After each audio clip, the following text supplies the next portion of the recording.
పశ్చిమ గోదావరి జిల్లా భీమవరంలో అనుమతులు లేని నారాయణ స్కూల్ విద్యాశాఖ అధికారులు సీజ్ చేశారు. అనుమతులు లేకుండా స్కూల్ యాజమాన్యం క్లాసులు నిర్వహిస్తుంటే ఆందోళనకు దిగిన ఎస్ఎఫ్ఐ నాయకులు విద్యాశాఖ అనుమతులు బేఖాతరు చేయడంపై ఆగ్రహం వ్యక్తం చేశారు. అక్కడి నుంచే ఎస్ఎఫ్ఐ నాయకులు విద్యాశాఖ అధికారికి సమాచారం ఇవ్వగా భీమవరం అర్బన్ విద్యాశాఖ అధికారి శ్రీనివాసరావు స్కూల్ సందర్శించి పిల్లలను బయటికి పంపించి స్కూల్ సీజ్ చేశారు.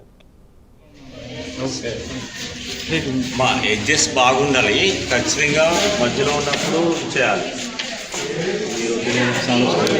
అరే పాప తెలియ అటెల్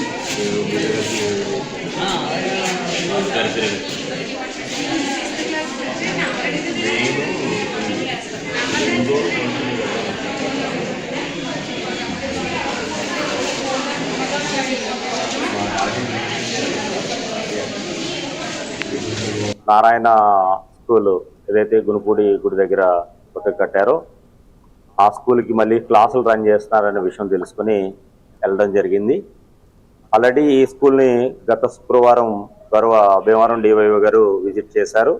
దాంట్లో క్లాస్ రూమ్లు నడవకుండా పిల్లల్ని పంపించేసి కొన్ని రూములు సీజ్ చేయడం కూడా జరిగింది. ఈరోజు మళ్ళీ దాన్ని బ్రేక్ చేసి అక్కడ క్లాసులు నడుపుతున్న విషయం తెలుసుకుని అక్కడికి వెళ్ళడం జరిగింది. మళ్ళీ అక్కడ కొంతమంది మీడియా మిత్రులు అలాగే ఎస్ఎఫ్ఐ వాళ్ళు కూడా ఉన్నారు. ఆ యాజమాన్యంతో మాట్లాడి పిల్లల్ని ఇంటికి పంపించడం జరిగింది. ఇక మీద మళ్ళీ స్కూల్ పెడితే మాత్రము చాలా తీవ్రమైన చర్యలు తీసుకోబడతాయని వాళ్ళకి తెలియజేయడం జరిగింది. అలాగే